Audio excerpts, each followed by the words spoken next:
This Georgia as heavy as I was. It's called acanthosis. 18+% of our children right now are obese. How light are you?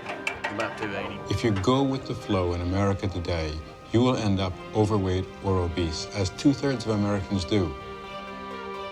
I don't want to be fat for the rest of my life. I've got diabetes, Sleep apnea. high blood pressure. I get dizzy when I get up. Everything's hurting now. You don't crave broccoli, and our generation has grown up craving a Big Mac. We have built a cheap food model, and that's the one we're dealing with right now. It's so hard to combat against what the TV's telling you about your kids. The kind of food that we eat is the kind that's most profitable.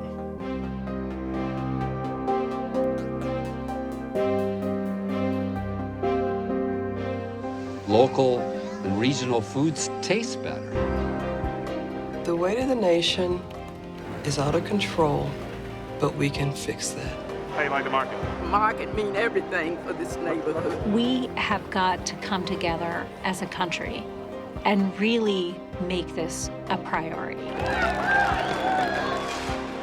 As long as we stick together, that's what it's about. It's not only health, it's about survival and well-being of the United States as a nation. The reason we have government in the first place is to solve problems collectively that we can't solve individually. If we don't now take this as a really serious, urgent national priority, we are, all of us individually and as a nation, going to pay a really serious price.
We're in the midst of an epidemic of childhood obesity, with childhood obesity rates tripling in just a generation.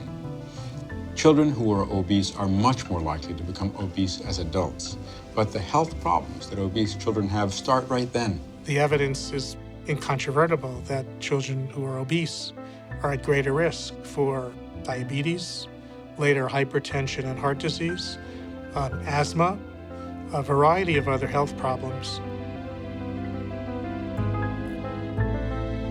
If you were told, well, your child is at risk for cancer, that would get your attention. If you were told, well, your child is at risk for some sort of brain disease, that would get your attention. Well, obesity ought to be on that list.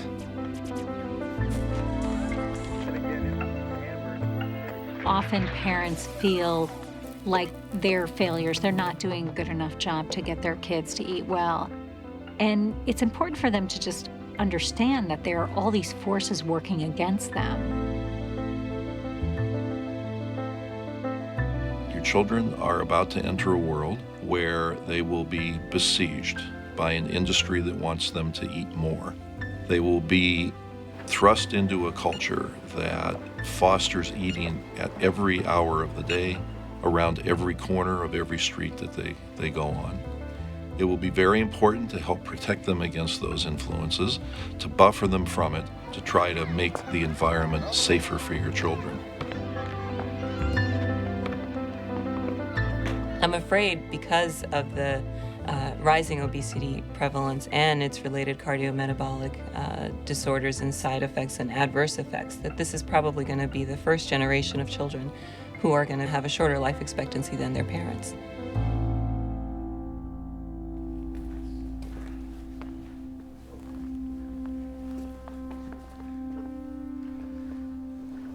I've struggled with my weight all my life. He's missing out on a lot of things. He's missing out on dating, just going outside, and he can't walk far. He says, it doesn't bother me. Oh, he's so full of crap. If this kid was 160 pounds, there'd be no stopping him. He'd have the world by the balls. When I walk into a room, people don't look at me. They look at my size, and they don't want to get to know me. Or like even in school, when I go into class, I sit in the back of the classroom, try to be as low-key as possible. Inside of me, I do have an urge to go do everything, see everything, and be amazing, but being fat can hold you back.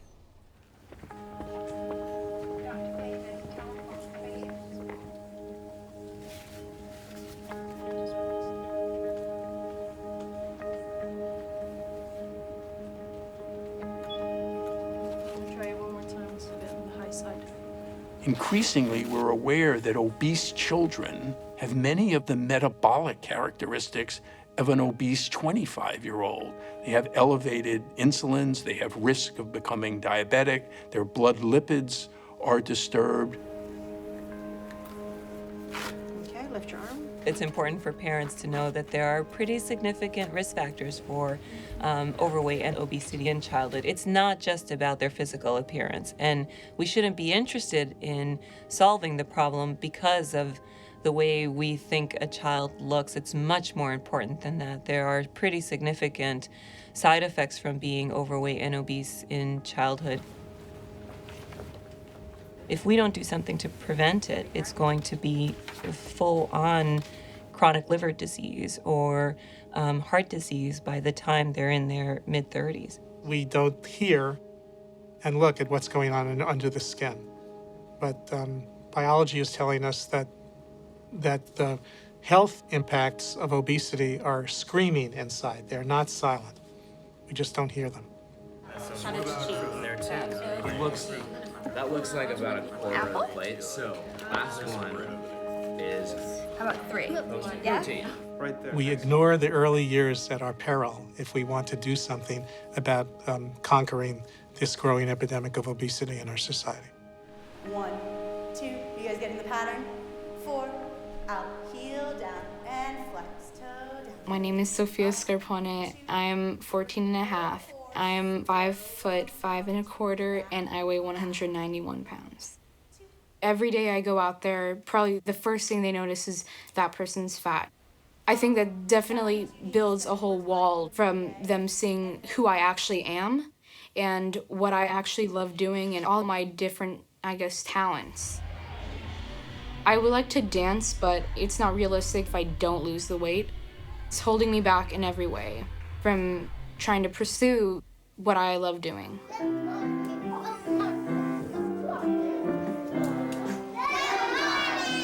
I've always loved performing, and just being able to have everybody just focus on you for that 1 second. Just this feeling of being the best.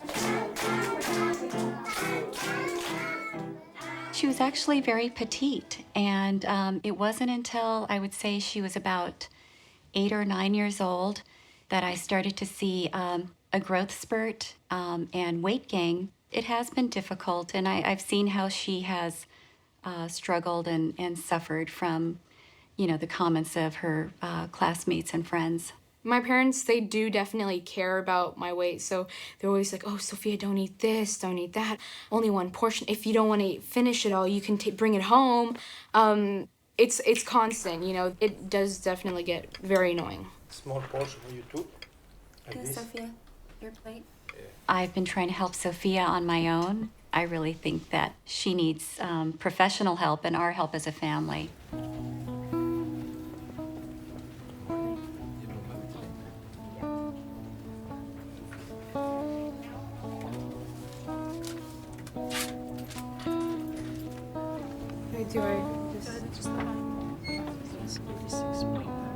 That's some kilos.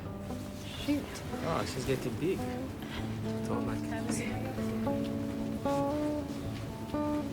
So here's her BMI chart. So this is where she was a year and a half ago, and this is where she is today. So she's not even just following along, she's actually increasing. So she's gained 12 kilos over the last 18 months. Wow. Okay? So that's a lot of weight. Yes. Okay, more than it should be. So you see this stuff here? Okay, you see how it's darker? Yeah. It's called acanthosis. This is insulin working on the skin. Oh, really? You know what diabetes is? You've heard of that? So diabetes is high blood sugar, right? That's bad for you. Right? It can kill you. It definitely was a wake-up call. I mean, I felt really shocked because I believed that even though I was at a higher weight, I would still be healthy because of the activities that I've been doing. And I thought that when he said about my insulin being high, I was like, oh my God, because I didn't think that I would be going through this. Now the question is, why is her insulin high? Possibly genetic, possibly stress and lack of sleep.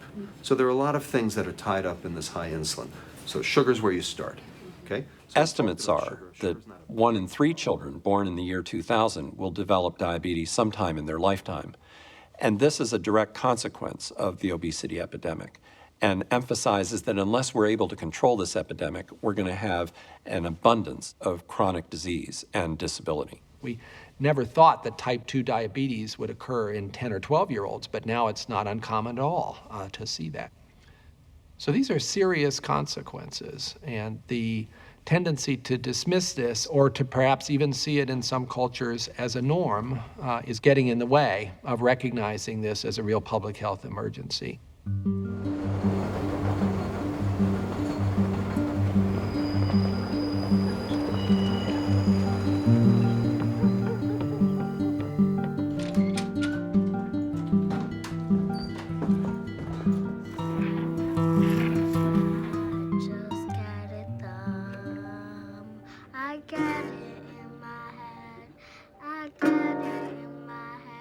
Once there was these girls, they were teasing me. They call me fat and they just say you're ugly. That's rude to me and I'm very sad about that. I just want Tiara to be content with her, the person who she is, you know, mentally. I want her physically healthy and, you know, I want her emotionally healthy. I'm just concerned about her health. It is such a young age. You know, you have young kids, you know, developing diabetes and, you know, certain issues. And that's where my concern comes in.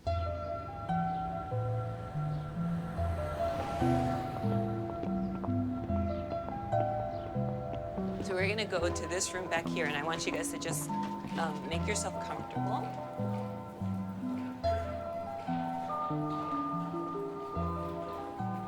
Tiara's mother is exceptional. She noticed a big increase in Tiara's weight and was motivated enough to seek out the support of our program. You've probably seen this before. We do her height for age and her weight for age. Let's make believe we took 100 8-year-olds and lined them up by how much they weighed. She's about 97th in line. So the very first thing we do in our program is, it's almost detective work, is try to find out what has led to the point where we are seeing patients referred to us.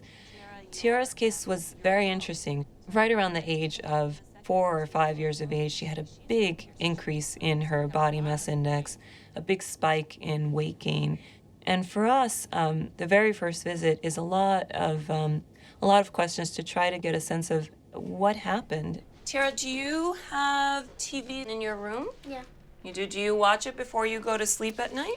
I watch it every night. You watch it every night. I was trying to do is just completely eliminate TV during the week, during the school week, but that did not work with Tiara.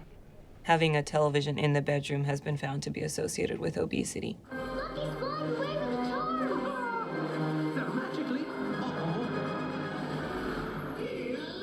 The popular belief before was that if children are watching more TV, they're more likely to be couch potatoes. They're not being physically active. But more and more research is showing actually that children are exposed to pretty toxic advertising, pretty significant food advertising that does not include fruit and vegetable advertising. It's all high sugary beverages, high sugar cereals, and that it really is through the content of this advertising that television might be related to weight gain and obesity in children. It's a breakfast cereal! Silly rabbit. Tricks are for kids! Somebody catch these lucky charms! Got 'em!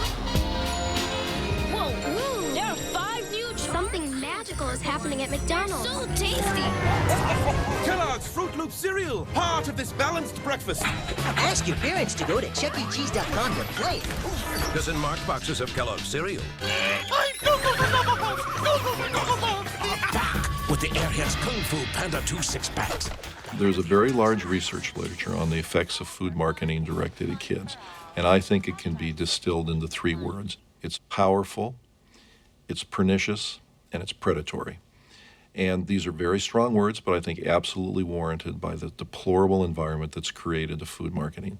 About $1.5 billion a year is spent by industry on the marketing of food products to children. Those foods are not the healthiest foods for children. The worst foods are the ones that get marketed most aggressively, especially to children. Kids develop brand loyalty very early in life for things like certain types of sugared beverages or certain types of fast foods. Studies show that food marketing affects children's food preferences, food choices, their diets, and their health. It shapes what they want to eat, what they're willing to eat. And unfortunately today, it shapes what they want to eat into foods that will kill them, that will give them heart disease, cancer, and diabetes. The yummy part of this nutritious breakfast. It is the advertising which drives the food supply, which drives the likelihood of obesity in children that watch a lot of television. The First Amendment doesn't give companies a right to deceive children or to undermine their health. It doesn't give them the right to promote unhealthy products to children. Children who don't fully understand what marketing is. Chocolate. Speaking of little pieces.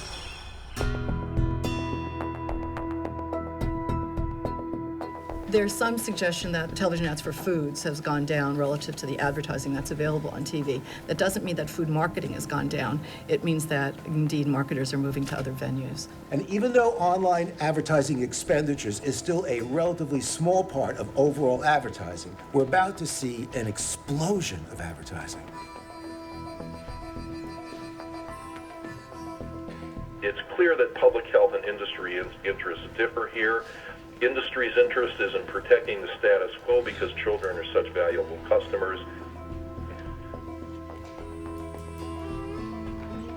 There's almost perfect overlap between the worst nutrition cereals and the ones that are marketed most aggressively to children. What I imagine you'll hear in the subsequent talks is that here's a long list of positive changes that the industry has made.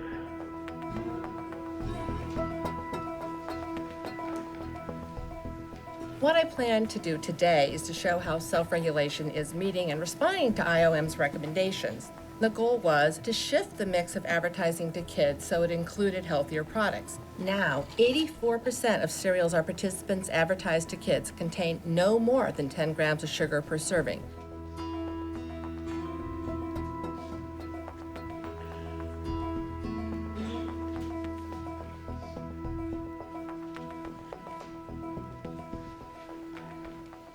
And of course, it's not just about the sugar. It's also about nutritional density, and that's improving too.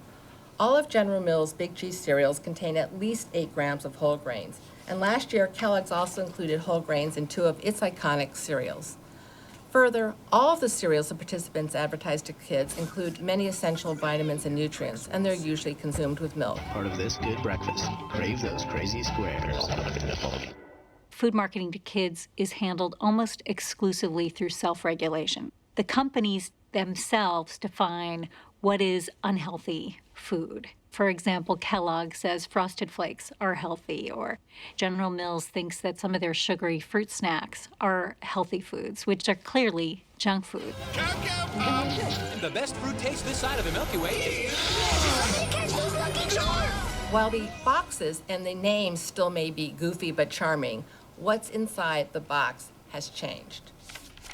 Recently, you might have noticed that a lot of cereals that you would have thought of being more like a dessert than a breakfast food are starting to really claim that they are in fact quite healthy. So what you'll see are lots of claims, like here on Reese's Puffs, that they're whole grain And here on the Corn Pops, they are a good source of fiber, or Cocoa Krispies are a good source of vitamin D. So it's really confusing to the consumer to try to identify which are the healthy versus unhealthy cereals for their families. Fruit Loops and Apple Jacks have 3 grams of fiber in every yummy bowl. They're the cereals your kids love and the fiber their tummies love. Fruit Loops and Apple Jacks, an oh-so-good source of fiber. I have a sense of a bit of a trap in the we're getting better and better instead of getting good. Our charge is to accelerate progress in the reduction of childhood obesity. And we've heard one argument which says, on the food issue at least, you can't really accelerate progress unless you regulate. And I'm hearing a counter argument that no, you don't need regulation. We can do this voluntarily. And what I'm not hearing is, what will it take to accelerate progress? I understand you've gathered here in Washington this week to discuss some of the most pressing issues that your industry faces.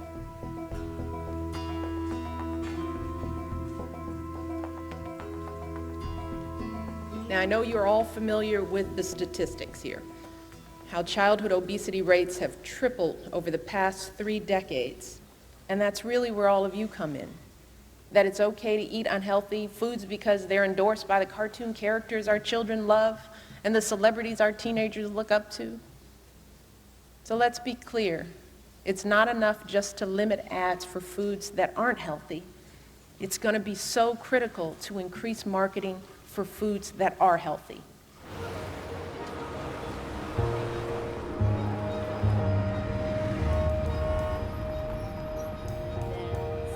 So we went to Congress and worked with Senator Harkin to require the Federal Trade Commission and a number of other federal agencies to develop one consistent set of nutrition standards, a set of nutrition standards developed by experts, not by advertisers.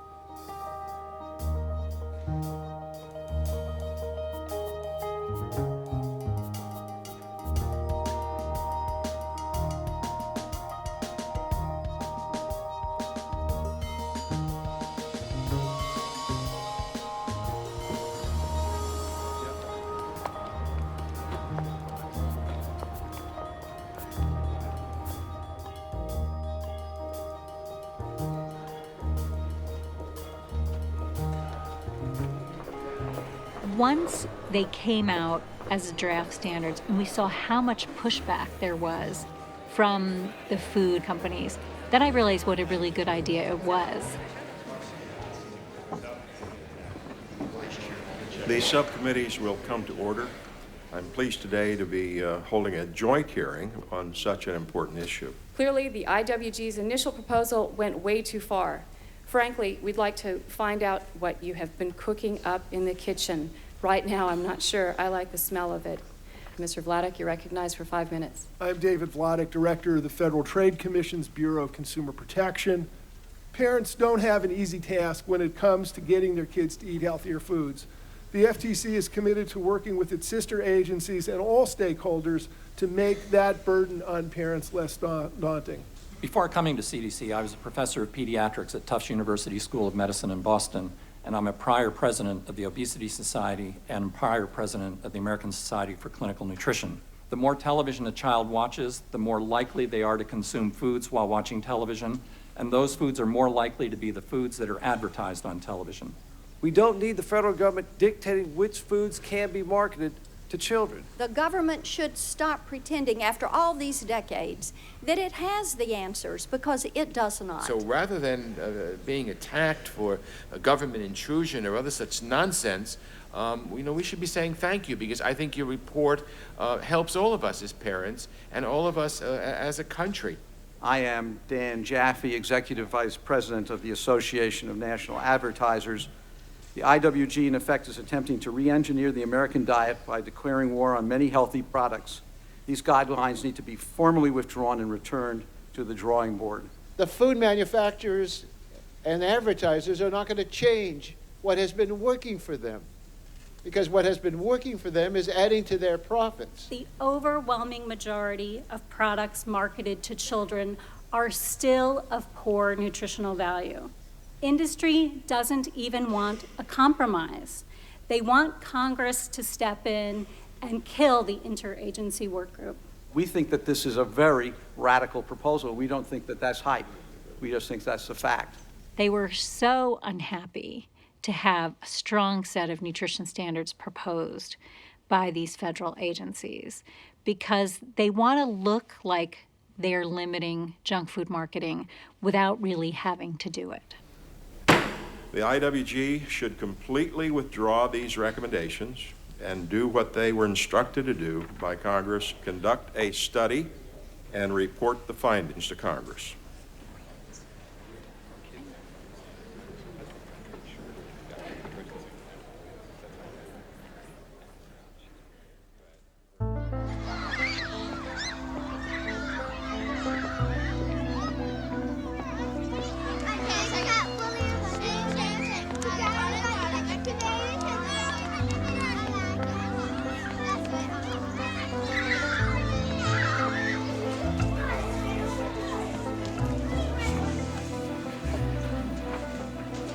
It's just hard to explain to a little girl why she's developing so fast and why she's not like the other kids.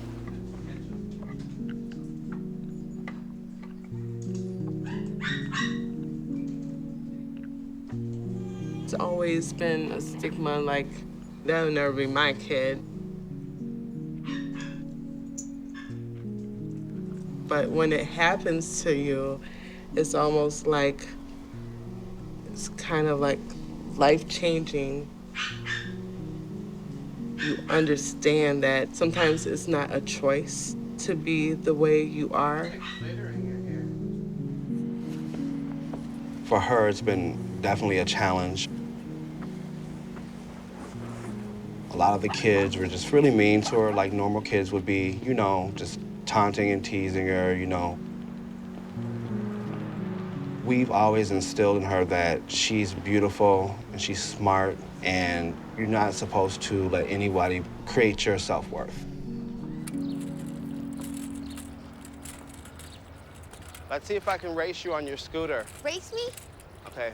Okay. We're gonna run. Hang on, wait, You wait, go. wait. Ready? Okay. And Ready? Set, go. I'm winning, I'm winning. Of course you're gonna win. You got a scooter. I don't want anything to weigh her down. I just want her to be comfortable in her skin. I totally rocked it.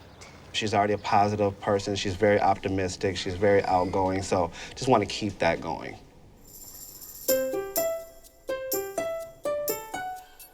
Ready? There you go. You really gotta move your body back and forth. This place is wonderful for Taya. There you go, there you go. They make exercise fun and exciting.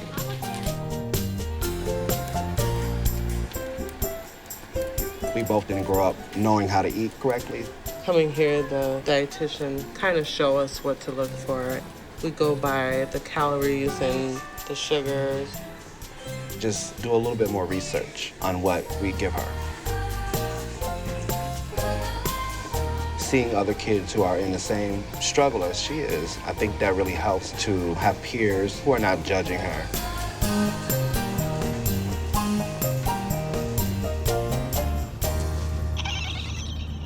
I'm still gonna talk to Mom about letting you walk home possibly from school. I think it's a good idea because I think it'll be good exercise for you. Okay. You know, to things in besides the Peds fitness. Bye. Love you. Love you too. Have a good day. Okay.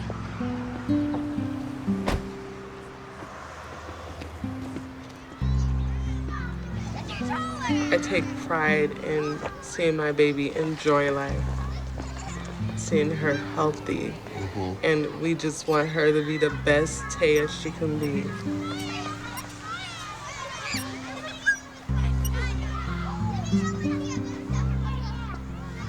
And I just want her to look back and say, yes, Mom and Dad, you did put in the effort and hard work, and you did try.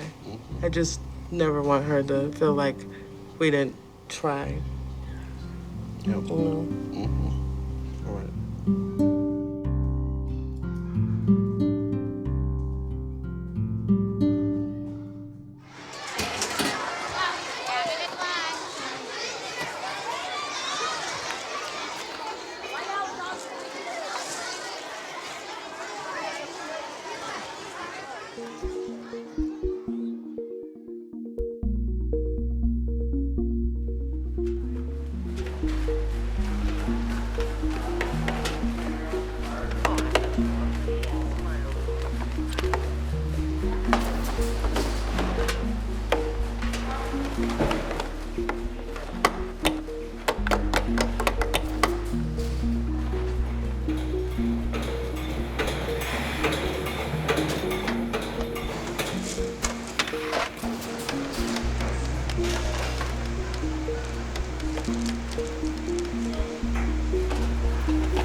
As the childhood obesity epidemic has unfolded, it has forced a lot of people to really look carefully at the cafeteria to see how it has changed. Because there is a commercial interest, meaning that the cafeteria needs to be self-supporting, they have really been kind of put in a corner where they need to figure out a way to sell the most product to the students. And unfortunately, what they've done is really come to mimic a food court you might see in a shopping mall. So a lot of school cafeterias will have stations set up where children can buy chicken nuggets and French fries and, hot dogs and pizza. And all the typical foods that we think of as really being fast food and unhealthy food.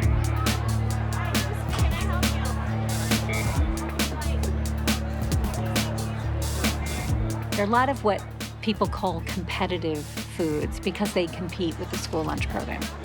They undermine the school lunch program because if you can sell Ho-Hos and chips and Gatorade in competition with, a grilled chicken patty on a whole wheat bun with a fruit or a vegetable, it's hard for that healthy school meal to compete.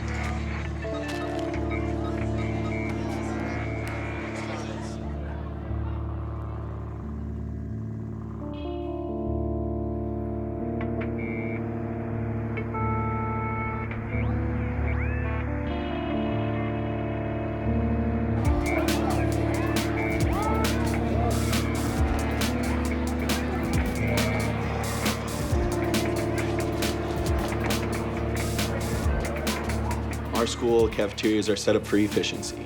How do we get as many kids through the system as quick as possible?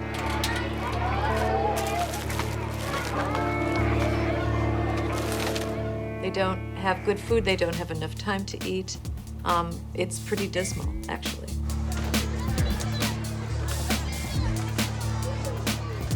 We see more attention problems, behavior problems, and just exhaustion because they're not well fed.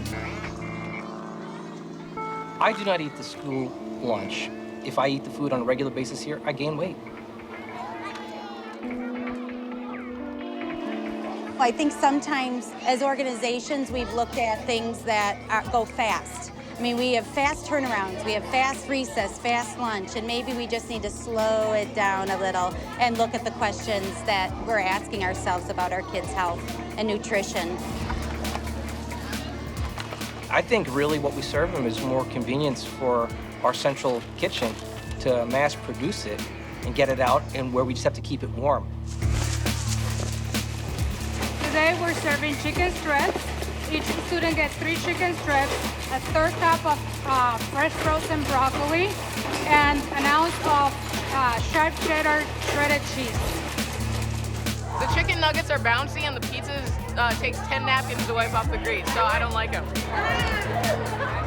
I don't eat school lunches because they're pretty disgusting. Mass produced and that sort of, I don't think that's good. These school lunches are good. The system that we currently have is called a pre-pack system. It's very efficient. It's built on the Industrial Revolution model where people stand in a line and they pack, the 3 chicken nuggets, and then they pack a handful of fries, and then on a different line they pack in orange slices and then vegetables and things like that, so kids can grab those and eat with their hands on a daily basis.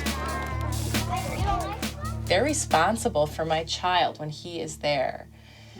And so they're responsible that they're giving him real food, that if they're filling his body full of things, they should be filling his body full of real food. And parents in Madison have been complaining about this at least a dozen years. My son comes home and says, oh, I had fizz edibles and chocolate milk for lunch. Like, what the heck is a fizz edible? He tried to explain it to us, and we're like, is it like a potato chip? Well, sorta. Is it like a, he couldn't, still don't know what it is. It's a goldfish cracker. It is? Yes. Is it really? That's not food.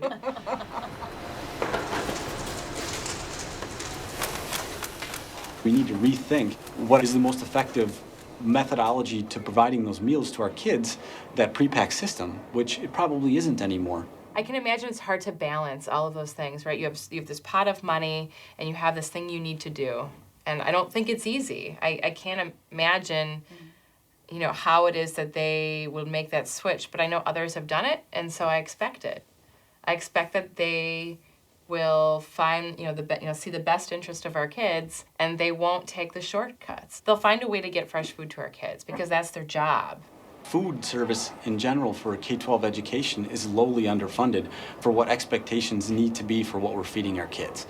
We're painted into a corner of pouring more money into food service and competing with educational programs. And the answer, unfortunately, is too easy at the end of the day. We're not going to take resources out of the hands of kids in learning to provide them a different food product.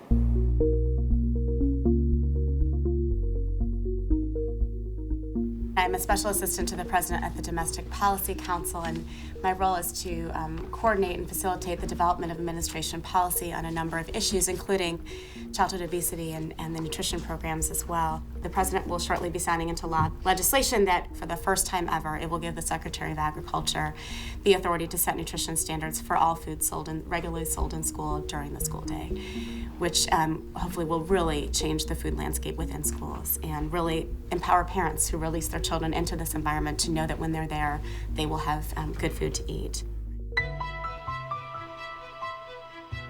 Harry Truman said that nothing is more important in our national life than the welfare of our children, and proper nourishment comes first in attaining this welfare. All children should have the basic nutrition they need to learn and grow and to pursue their dreams.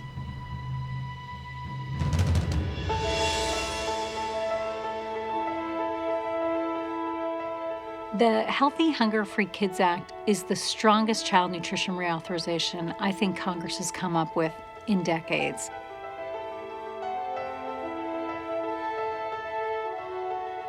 It invests more money into the school lunch and other child nutrition programs than ever before.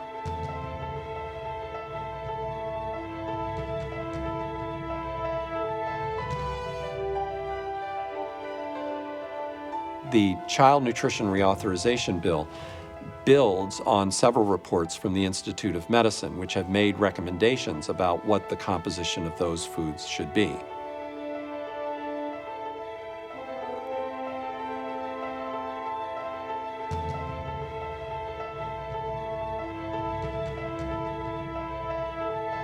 That act does a great job sort of moving us to the next level in terms of nutrition. Those foods are likely to be lower in fat, sugar, and salt.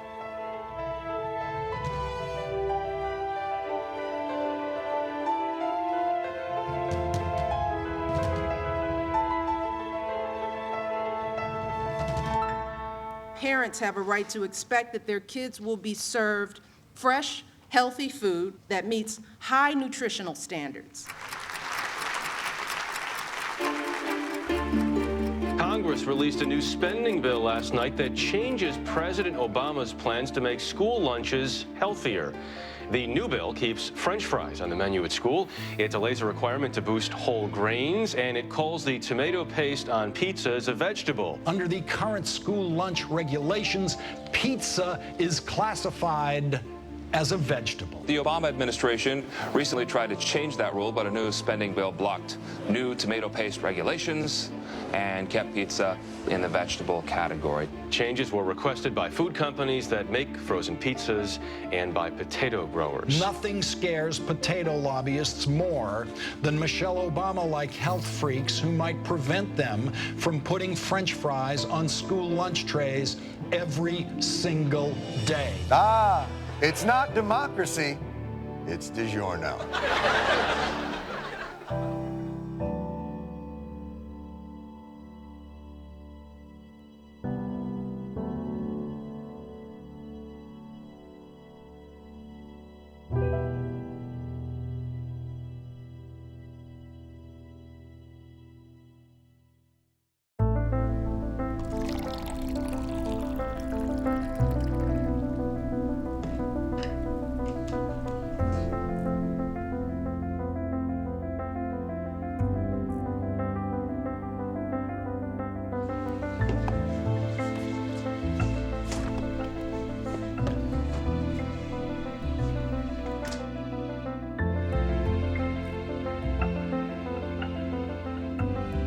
So Tiara, I'm gonna have you come up here, come up on the table.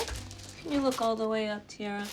She has this kind of dark ring around her neck, and it's an indication she might have early signs of what's called insulin resistance, where her body can't handle the insulin very well. We need to figure out what she's eating that might be affecting her blood sugar so that we can actually start working more specifically on changes in her diet to bring down the sugar content.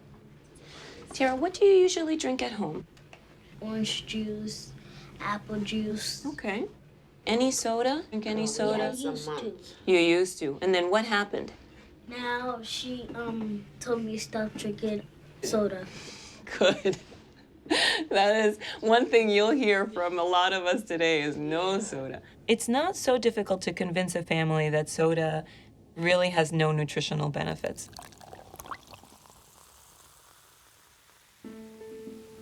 It's harder to try to convince families that juice can have almost exactly the same sugar content as a glass of soda.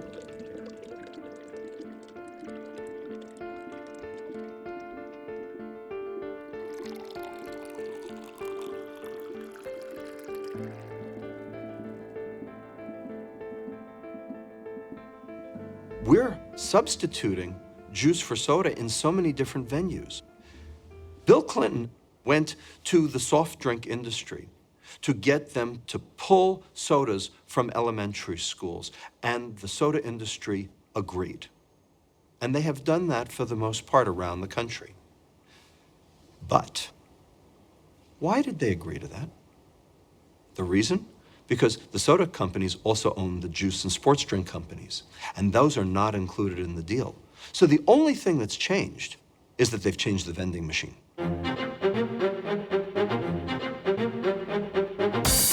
48% of people's sugar consumption comes from sugar-sweetened beverages. And those calories are half of what has been the increase in calories in the U.S.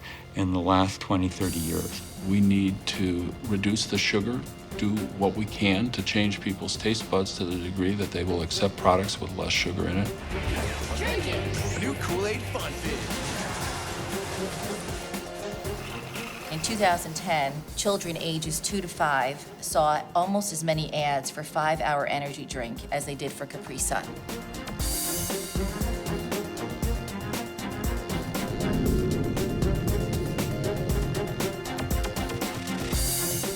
Teens are targeted by energy drinks, flavored waters, and sports drinks.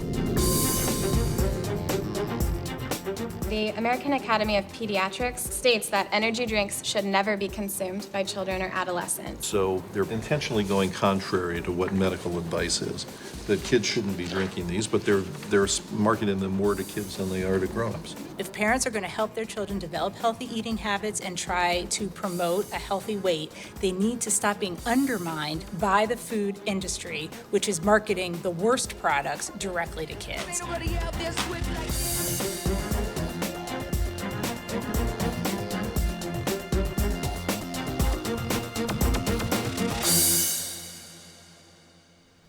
we talked about sugars. Because if you drink a lot of sugar, that sugar turns into what? Fat. Yeah, which is very, very unhealthy for the body. And so I have a little demonstration here. If I can have some of the volunteers come up and help me with this. We have natural orange juice. We have a Red Bull. We have a Starbucks Frappuccino. So out of those, which one has the most sugar? Starbucks. The Starbucks, okay. How many teaspoons do you guys think it has? 5. Keep going. 12. Keep going. 15. Keep going. 20. 25. 25 teaspoons, 100 grams of sugar. In the Starbucks Frappuccino, the Coke and the Sprite have 17 teaspoons. The chocolate milk has 16. The orange juice has 10 teaspoons.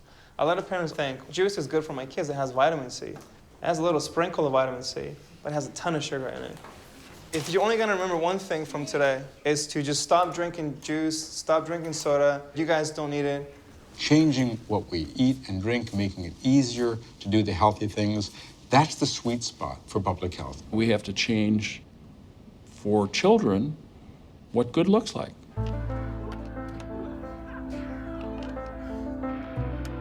We know physical activity for all Americans of every age has gone down over the last 20, 30 years. And we know kids don't do physical activity. And we know at a certain age, girls just seem to stop moving much at all. In young children, the neuromuscular development is so compromised when you see a toddler sitting for hour upon hour throughout the course of the day.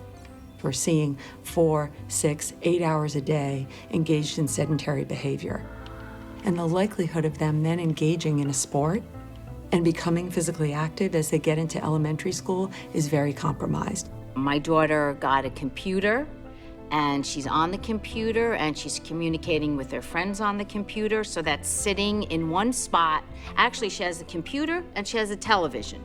And then she'll eat in front of the computer and the television, and that could be my fault. It feels like I have to get a crowbar to get my kids off the couch, sometimes on the weekends. We have to physically push him out the door, make him go out there against his will to play. You know, when's the last time you've seen kids playing wiffle ball or kickball, street hockey, anywhere? This kid never goes out. He's in all the time. He's in front of his computer or his TV.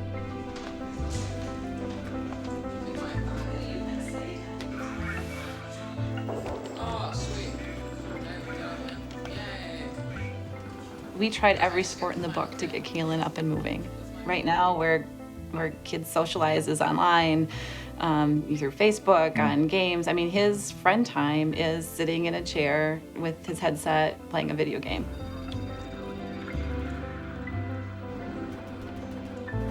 I mean, this kid has been on basketball teams, he's been on baseball teams, he's had swimming lessons, he's been on soccer leagues, he had fencing lessons, I honestly, I forgot about that. Yeah, oh yeah. We have tried it all. And he did not find something that he really, baseball, he did not find anything that he connected to.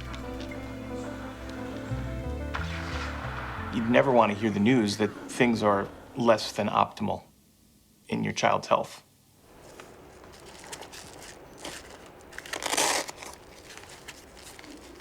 There you go. Okay, heels against the wall. And try to push your belly button backwards. Look straight ahead. That's good. Slide down a little bit towards your feet. Okay, Kayla, it's important that you stay very still now for me. Kaylin was always a kid that would get a little wider, and then you get taller, and then you get wider, and you get taller. And there was a point that he wasn't keeping up with that same pattern. To have some of those tests come back and show that, yes, his cholesterol is elevated and his triglycerides are elevated, that's hard. I mean, that's hard to take because you think, well, those are adult problems. I mean, I have high triglycerides and, spotty cholesterol. Just coming to the level of your knees now, Kaylin. 2 minutes to go. You're doing a great job. He's a kid. He shouldn't be having these kinds of issues. We are almost done. Hang in there. The BMI graph here, Kaylin, we'd really like to be below the 85th percentile, which would really be our goal, to kind of say, now we're in this healthy range.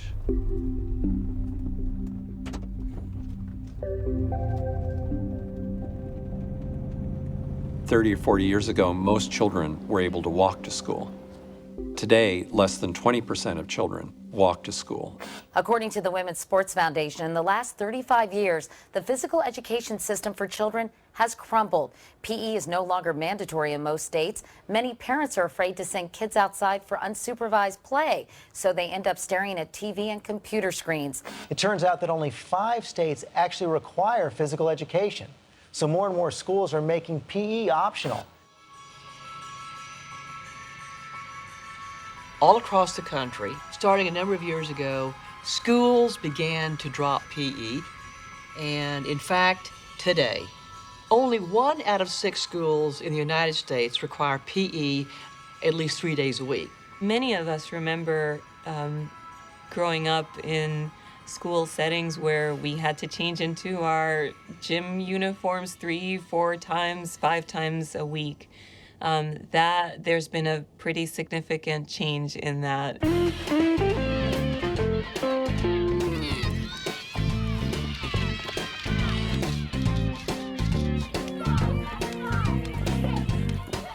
a recent speech, President Kennedy said he was afraid we were getting to be a nation of spectators, and we prefer to look instead of play, ride instead of walk. I welcome this opportunity to speak to the people of America about a subject which I believe to be most important, and that is the subject of physical fitness. A country is as strong, really, as its citizens, with the physical development of their children, with the participation in the vigorous life, and then also, as their children get older, inculcate into them a desire to maintain that vigor. With the cooperation of 19 leading educational and medical organizations, the President's Council has developed a recommended basic physical fitness program for the nation's schools.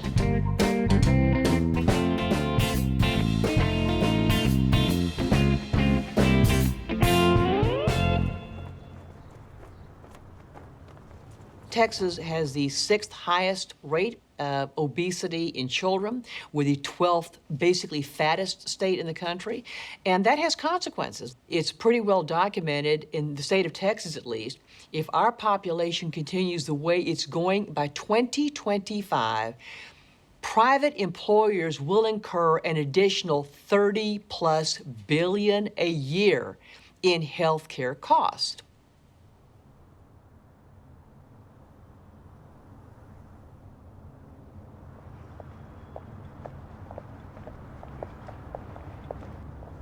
I would argue, and this report I think would argue, that PE is one of the smartest investments this state can make. Prevention is always, always, always cheaper than medicine. The bill that I had filed was a K through 12 physical education daily.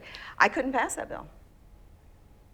You cannot imagine the obstacles that we faced. I mean, it was a lot of resistance from the administrators who their strongest argument was that the focus needed to be on academic instruction. There's a tension. Principals will say, well, I can't increase the number of phys ed classes because I've got to get the math and reading scores up. That's really misguided. First off, even if you don't increase the number of hours that kids are spending in phys ed, you can improve the quality of the physical education.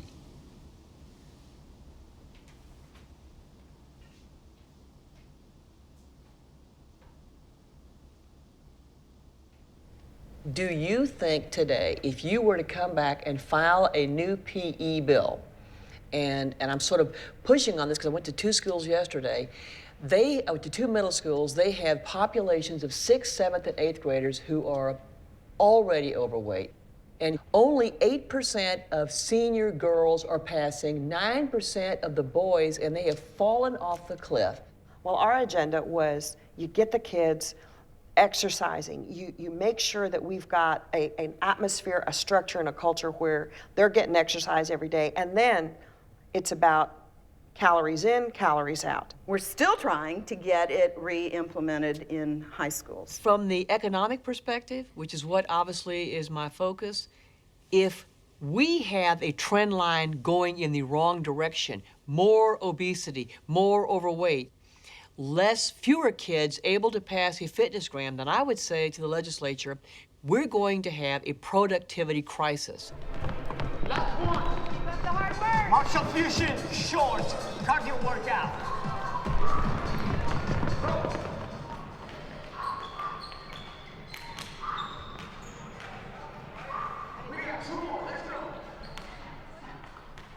I put in some money as comptroller in my last 4 years to get kids to have a fitness grant so that they would do PE and then they would be measured to see what worked. There's been considerable research that shows that physical exercise improves brain development for learning. If kids are getting physical activity on most or all days, they're going to learn better in class. If kids aren't bouncing up and down in gym, they're going to be bouncing off the walls in class.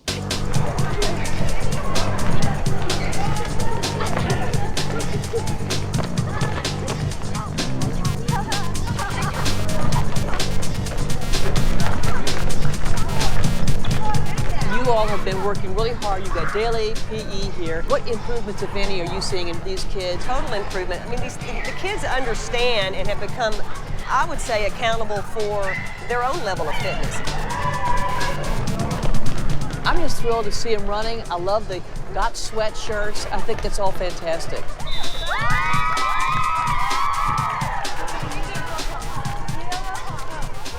My belief is that if you give kids the opportunity, lifetime, to do PE, you will, in fact, get your money back by reductions in health care.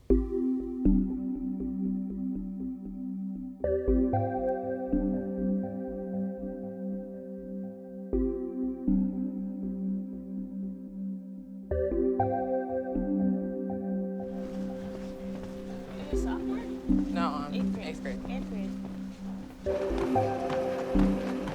What are you doing in gym these days? Oh, we did gym for about 20 minutes. It was just We knew about the pediatric fitness clinic at the University of Wisconsin. Our pediatrician gave us her blessing, and so we decided, let's give this a try and see what they have to offer. What did you do yesterday? I was on my elliptical for 20 minutes, I think. Kalen was making his own goal about what he wanted to do fitness-wise, and he really connected with the staff, so he wanted to go there. He wanted to do their after-school workout time. He was really engaged in what they were doing. We've been very happy to have a team of people that can help him, so that he can figure out this for himself about how he wants to be a healthy young man.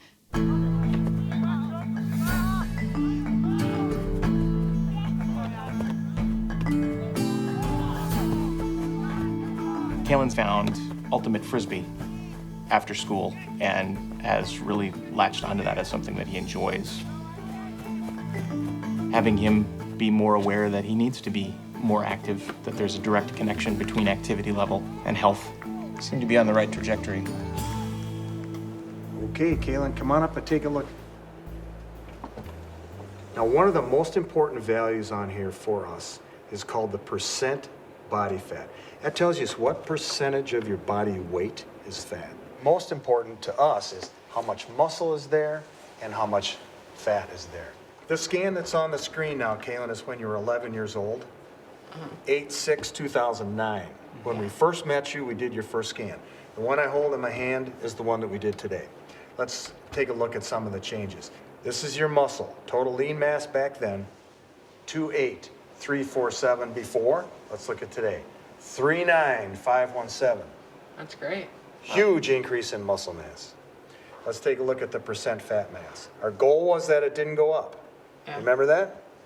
36.2, 34.5. Yay. Not only did it not go up, it went down. It's a nice drop. Wow. So the relationship between muscle and fat is getting better and better. When Kalen saw all the improvements on the different measures, seeing the look on his face, that was great. Yeah. You know, it's tangible. It's something that we can point to and say, the things that you are doing are having a direct effect on your health. I mean, this is really good news. That's the kind of thing that motivates a teenager in a way that mom saying, you need to turn off the television and go outside never will. He's got some ways to go to get his cholesterol and triglycerides where we want him to be, but there's so many things that we see every day where he's doing what we're hoping for, and he feels good about it. That's what counts. I would encourage anybody who's in a similar situation, if they have the opportunity to take advantage of a resource like that, to do it.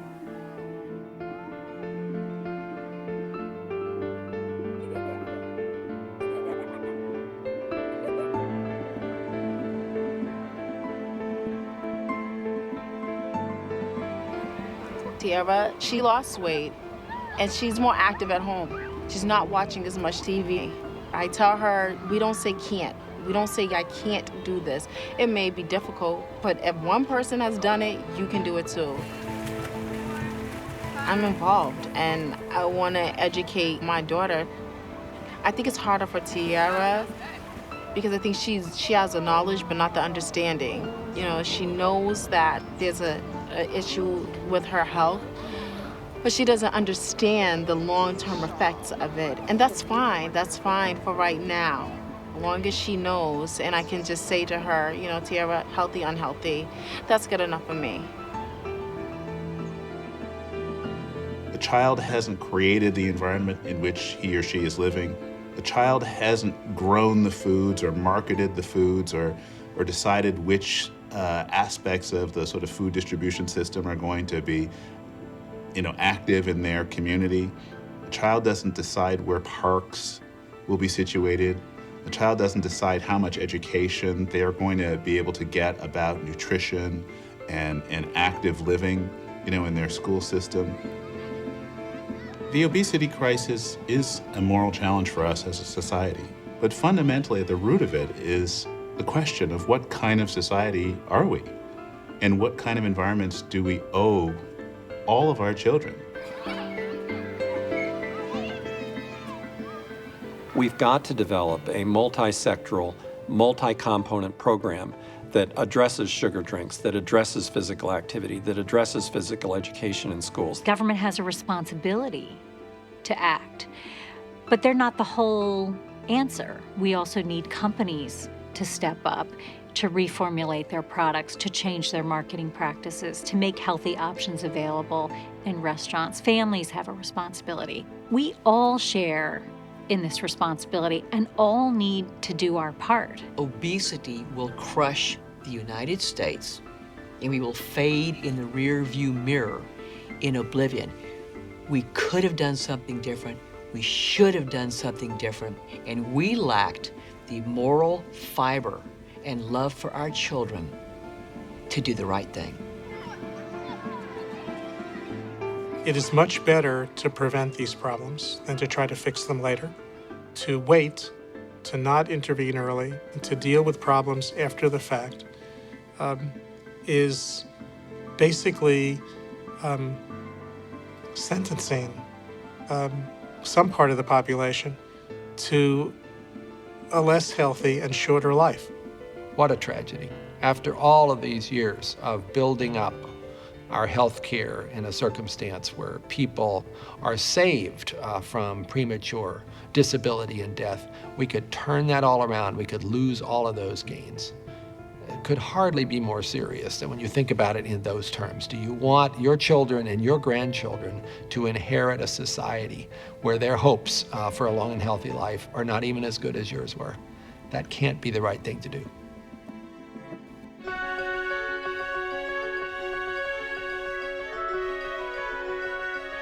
We're simply not genetically programmed to turn down calories when they're in front of us. Back in the day, when there wasn't a lot of food available to us and we were presented with a large animal, we needed to consume as much of it as we possibly could over a short period of time. We're living in an environment in which it's possible to eat yourself into obesity without any physical activity other than dialing the cell phone. Unlimited number of calories. My food addictions. McDonald's. Pizza with extra cheese. Fried chicken. Fast food. I like it all. It's the policies that promote the way our communities are designed, that promote cheaper food. Anytime I want fast food, I just stand here and go like, What degree of free will do people really have if by just knowing someone's zip code, you can pretty well predict their BMI? It would cost the industry about $36 to $40 billion if we reduced our caloric intake by 100 calories. The triple Whopper is 1,140 calories. Most farmers don't view what they grow as food, but as a commodity that's going to go into high fructose corn syrup. Part of it is, it's the least risky thing to do. All that corn is insured. We can do something about this, but it's going to take national recognition that this is a priority.